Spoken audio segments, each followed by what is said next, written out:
everybody. Welcome to another episode of For the Love of Marketing.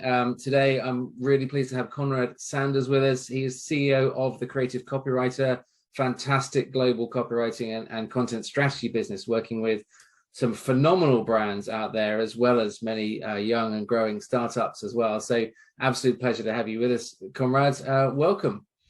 Thank you. Thanks, Simon, for such a warm welcome as well. Yeah, great to be on the show. I look forward to diving into all things copywriting. All things copywriting, yeah. I mean, it's a huge area, right? I mean, I've been involved in copywriting for a very long time. I don't know if it's as long as you or longer. I have no idea, but I'm the old man. So, but certainly your wealth and expertise in this area is phenomenal. So, for me, the copywriting as a skill has been around for centuries, right? But over the last 20 years, it's changed so much. And with the onset of social media, obviously, we need to start thinking about writing copy differently, but emotionally and psychologically, people still respond to the same sort of things. We need to build SEO into copy. I mean, it's such a big arena now. I mean, if I was to go back to the early days of my career and ask what good copy is, I'd have a certain way of answering it. I think if I answered it now, I'd have a completely different answer.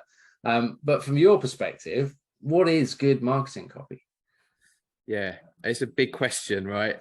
I could probably spend days answering that question, but to add to what you've just said, I think that I would say that the answer would probably be different, but probably just there'd be more layers added. I think like the essence of good marketing copy from 20 years ago, even 100 years ago, the essence of great copy is still there, and a lot of those rules and best practices still apply, but you have more layers, as you mentioned. There's SEO, there's the context has changed, right? And that you've got to think about platforms and algorithms and people's kind of diminishing attention spans, etc. So right, I'll attempt to answer this question somewhat succinctly. I'll warn you that's not my strong point, so feel free to just shut it down if I'm waffling on too long. And I want to answer that question actually through a framework, or by referencing a framework that I developed called the 13 lenses. It's something that it's quite hard to get me to shut up about, and I think it will be relevant probably to a lot of the things we discussed today. So I'll quickly explain what the 13 lenses are, or what the framework is. It's essentially like 13 different ingredients in the secret source of copy and content that works, right? That does what you want it to do, and a way of analyzing and optimizing copy and content at every step of the customer journey. So we developed this framework in order to kind of essentially, as an agency, have a robust quality assurance process. And I think what I'd like to do is answer your question by talking about a few of the lenses. I won't talk about all 13 right now. I'm sure we'll sprinkle more into other, questions and answers. I think the first one, not saying it's the most important, but it's probably it makes sense to start with this one. We call the outside-in lens. Outside-in lens is all about basically taking approach to your copy and marketing and content strategy, taking approach, essentially looking at it from the perspective of your buyers, your audience. And it might seem kind of obvious, but I think that most marketers and business and just business people and entrepreneurs make the mistake of doing what I say inside out thinking, right? They have like an idea and they go, this campaign's going to work. I reckon this is going to work. Or I think this would be good for our audience. Or I think this is a great business idea. Let's throw all our money into it and just go for it, right? And what that is you're leading those decisions based on assumptions. And you're a sample of one usually, or you might have a marketing team, a sample of 10, right? You're not your audience. You're not that global audience. You're usually not the actual target audience either. You're not the same target persona. So the outside in lens, that the approach, essentially what I'm referring to is gathering research, like data, research and insights, buyer insights first, and using those insights to lead the copy that you write.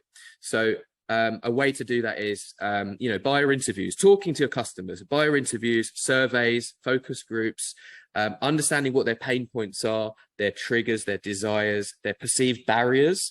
So, why would they not buy your product? What are those barriers that jump into their mind, product or service? Understanding that is crucial. And also their buyer's journey. So who and what do they trust within the buying journey, within that cycle? Understanding all of that is so powerful, because then you can write marketing copy that actually is really in tune with your audience. And another really cool thing you can do is you can highlight what we call voice of customer data. So language and words that they're using, you can gather that from transcripts of your interviews and weave those words into your landing pages, into your ads, etc.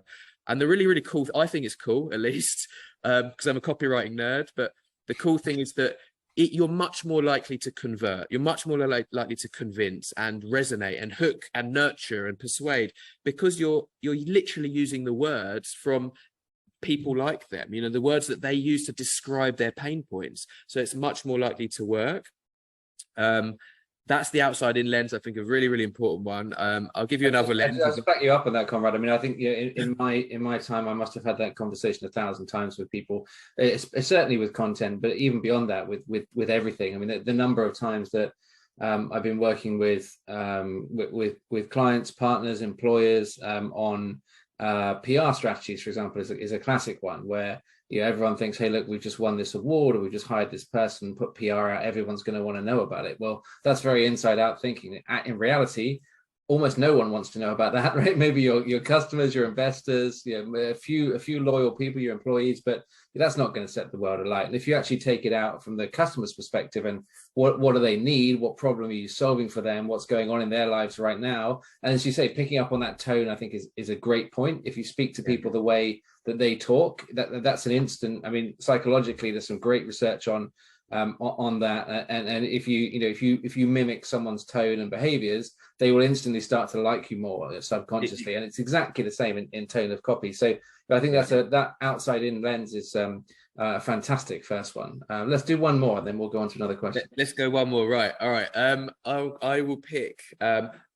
We call it the real talk lens, right? Essentially, it's conversational copy. So this is kind of a simpler one, but again, age old, right? Age old copy. If you look at the newspaper ads from 100 years ago, it's still great copy, like the good ones, because they were written in a very conversational tone. And the fact is, we are, humans are social creatures, right? We are social. And so if your audience, your target prospect is sitting down and reading that copy, whether it's an ad or a landing page or a blog post or an email in a drip, and it feels like a conversation, they're much more likely to be engaged, and therefore they're much more likely to be convinced, converted, etc. So it's a simple one, but it's perhaps like, the number one rule in the copywriting handbook, if there were such a thing, is like write in a conversational way. And by that simple tricks, address them in the first person, use your, ask questions, create the flow as though it's a conversation, break grammar rules that you learned in English language class or literature class, and essentially, it's a really important one. And again, something that's missed so much by, especially in the B2B world, right? Big corporates that think that, they just flood their copy full of jargon, tech talk, words that don't really mean anything. And, a litmus test is, would you talk like that at home, or would you talk like that in the pub with your mates or your colleagues, and if not, there's probably something wrong. It needs to be more conversational, because otherwise people's eyes just glaze over, and it's still such a the world is full, especially the B2B world, full of like dry, professional jargon-filled talk where they're probably not thinking as how will a normal human react to that. And they're thinking outside in again, really. I think it's a great point, and again, one that I remember picking up from the first ever copywriting course I did more than 20 years ago now, well more than 20 years ago, and that point around breaking the grammar rules is great. I think it's a good tip that I've given out so many times over the years. If you need to start a sentence with "and" to make your point more powerful, start your sentence with "and." That's okay. I know your English teacher will come and have words with you about it, but that doesn't matter at this point in time, right? We're not in the English class anymore. So break those rules. If it makes it more interesting, more powerful to get that message across, absolutely break those rules. And the other point I always make is like you're talking to your friends in the pub, right? I mean, if you imagine you're out there talking to those customers, having a conversation with them, you're not going to stick all this jargon and this, I must use the longest possible English word I can to get this point across. Yeah, you're going to talk in a really conversational way. And that is absolutely right. 100%. That's what I'll just add, I love how British we are, that's our reference point, right? You know, talking to someone in a pub. Yeah. You know, that's where we go to in terms of conversation. Always. Can I just add a point to what you said there? That, you know, starting with sentence with and, you know, breaking grammar rules. I think not only do it if it's going to be more powerful, I think by doing it, you're making it more personable, right? And when it comes to branding, and copywriting is very heavily connected to branding, right? We're giving the voice to that brand. For me, branding a big part of branding is personification, right? That's why you talk about things like brand values and brand voice. These are human qualities, and humans buy from humans. That's what we always say, right? People buy from people. So that's why, you know, when it comes to words on this flat screen that you're reading, we're trying to make it seem like you're talking to a human. And so again, break those rules, just like when I'm sure, you know, if you read a transcript of this conversation now, I'm sure I'm making tons of grammar mistakes with these things, but it's more engaging, it's real, it's authentic, and that's what you want your brand to do as well. Yeah, I agree. I think that's great. I think you and I are 100% on the same page with that, and that's really good advice for people. So that's fantastic. Thank you.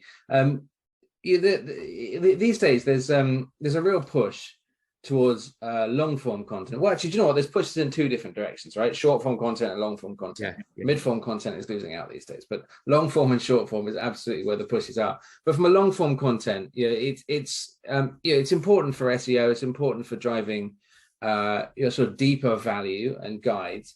But if you're going to have to write a sort of 2,000, 3,000, 4,000 word piece, how do you go about doing that in a way that retains the attention and really drives the engagement from the reader without them getting 1,000 words in and being, oh, when is this thing going to end? Yeah, another good question. I think back to your point of like long form versus short form, I think context is crucial in marketing. And like when you're designing this is more on the content strategy side of things. Think about context. Think about if someone's in LinkedIn, for example, and they're scrolling very quickly down their feed, you're probably going to write something short form, right, to hook them at least, because they're there and they don't have much time and they might be on their lunch break. So first of all, think about context when working out whether to go short or long. And but back to your actual question, I'm going to drip in another lens because I said I would. So the value lens is one of our lenses, and I'd say that first of all, I think that there's so much content saturation out there in this world, far too much content.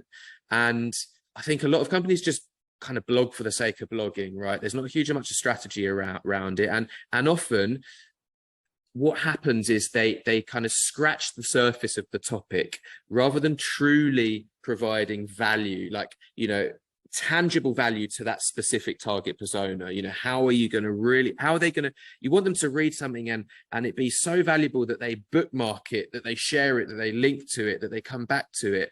So I think first of all, a way to make long form engaging is by ticking the value box or the value lens, making it truly valuable to that person so that they will want to read it, even if they're skim reading. And a lot of people do skim and scan, and you do want to create your long form content for those people as well, which maybe leads on to my next point, and another lens, goldfish lens. People have the attention spans of goldfish these days and can be easily distracted. And like I said, even long form content, a lot of the time people are trying to skim quickly for the information that they want.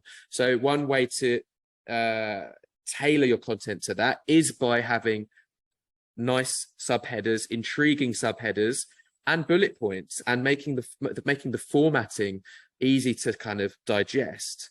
What's an intriguing bullet point, Konrad? Give me that's an interesting point. What would that be? An intriguing subheader, let's say, intriguing subheader or intriguing headline, right? So that's what I meant, headline, not bullet point. Sorry, yeah.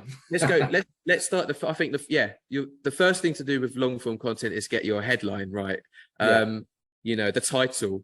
because if they read that and it doesn't intrigue them enough, then they're not going to continue reading. So it's a good question.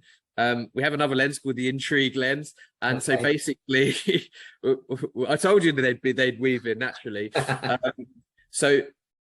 What you want to do with a title is essentially, there's a very powerful technique we call the curiosity gap, right? And clickbaiters do this, right? And clickbait gets a bad rep, right? For good reason, because they overdo it. It's very aggressive and usually end up on some awful article that's not even connected to what you thought it would be. And there's loads of ads, etc.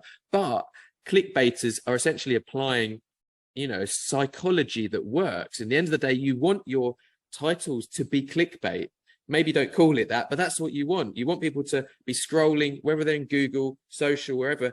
You want to capture their attention and intrigue them so much that they click through and continue reading the posts, right? So to do so, we have some techniques like using the word this and these. Very simple. Don't give everything away in the header. Kind of tease something and use the word this or these. And the only way they can understand what this or these is referring to is by reading the content. And I'll give you an example which might kind of help to contextualize this. One of the most famous copywriting headlines from, I believe, 80 years ago is, "Are you making these mistakes in English?" Mm-hmm. Right. And it was from a newspaper ad, again, old school copywriting, but we use that same formula is used these days. Because if you think about that, you're reading through a newspaper or scrolling down your LinkedIn feed or wherever you are, and you see that as the title, "Are you making these mistakes in English?" It's doing a couple of clever things. First of all, it's playing on fear and emotion, right? And fear and FOMO, those are very, very powerful hooks, right? Mm-hmm. It's targeting that primal brain, right? We're not thinking about logic at that point. We're thinking about emotion and instinct. It's hooking you with what mistakes? Am I making mistakes? And also, are you making these mistakes? The word "these" is very powerful because it's referring to something and we don't know what that thing is. And in order to understand and reveal what that thing is, we have to read the article or the ad or whatever it is. So again, that's using the curiosity gap in a header. And you can kind of, I guess, do similar things in subheaders, make sure it's not too cryptic. You want to, make sure that they can skim and scan and kind of understand what the post is about, but tease what's going to be in that next section. And so you're constantly leading them through that post and building anticipation. Another little technique, which is, again, I would class it as anticipation building, is to kind of, in your post, tease what's coming. Say by the end of this post, you will be an expert copywriter, or you will have learned A, B, C, and D, and E. So they're like, "Oh, okay, wow, all right, I know what's coming, and I'm going to get to that end point." Again, in clickbait, they do this, they go a bit harder than that, and they say, rule number 13 will blow your mind. And your brain automatically wants to keep reading until you get to it. So you can kind of use some of these techniques, but I would say generally not in such an obvious and aggressive way as clickbaiters, but it's about building that curiosity, because our brain naturally wants to close the information gap. That's right. And I think it's that last one you mentioned, a technique that's it's often used in presentations and in sales as well. Of you tell people what you're going to tell them, then tell them what you told them, right? And I think that sort of technique, that's a really, really powerful way of making sure that message hits home. So look, I've got one more question for you, Konrad, because I think this is all really great deep stuff, and I'm sure there's a whole bunch of lenses that you haven't managed to get in yet that our listeners need to speak to you about, because this is all really powerful stuff. So these techniques, let's say everyone looks at your 13 lenses and goes, "Wow, that's fantastic. There's real depth in that. I follow that. I'm going to be conversational. I'm going to think about my audience." If you go into any specific audience or any specific industry or segment, for example, if everyone follows those techniques, is everyone not just going to start sounding the same? How do you make sure, and that's not a criticism, right? This is a genuine setup of a question. How do you make sure that your brand tone comes through? So as you still follow these techniques, but you stand out as really compelling and unique? Yeah, good question. And much to the theme of today, I'm going to reference two more lenses. Brilliant. Two more. We've got the zigzag lens and the brand lens. The the zigzag lens, as you may guess, is about differentiation, and it is crucial. And you are correct. You can have marketers, and there are lots of marketers and copywriters that can tick lots of boxes, right? And, you know, they've built the right funnel. They understand what selling the next step in the funnel is. They understand that they've gathered customer insights, you know, outside in, all of that. It's conversational, but you might just end up looking and sounding like everyone else in your industry. And that happens a lot. That is, I think, one of the biggest problems, you know, the fact that there's not enough differentiation. And there are copycats out there that think that's what you should do because they look at Apple and go, we want our voice to be like them. The amount of times we have companies coming to us, make us sound like Apple. You know, the reality is differentiation, you know, you can do well by just ticking all those other boxes and lenses, right? You can still market and pull in sales and leads, but if you really want to move the needle, if you really want to gain market share and grow, I think differentiation and zigzagging is important. And that's where I would say it's more of a taking strategic steps to build a brand voice, and, you know, other things that we don't offer, like visual identity, etc., which is different to your competitors, but different and still relevant to your audience. So we've got somewhere on a slide, which I'm not going to show now, a Venn diagram where it's like, you know, what's relevant to your audience? What are your competitors not doing? What's authentic to you? And, you know, there's a sweet spot in the middle where you don't want it to be, you want it to be all of those things. And the way to differentiate is by doing competitor analysis, you know, looking at your competitors, reverse engineering, what's their voice? What are their values? What's their personality? Who's their audience? And then zigging while the industry zags.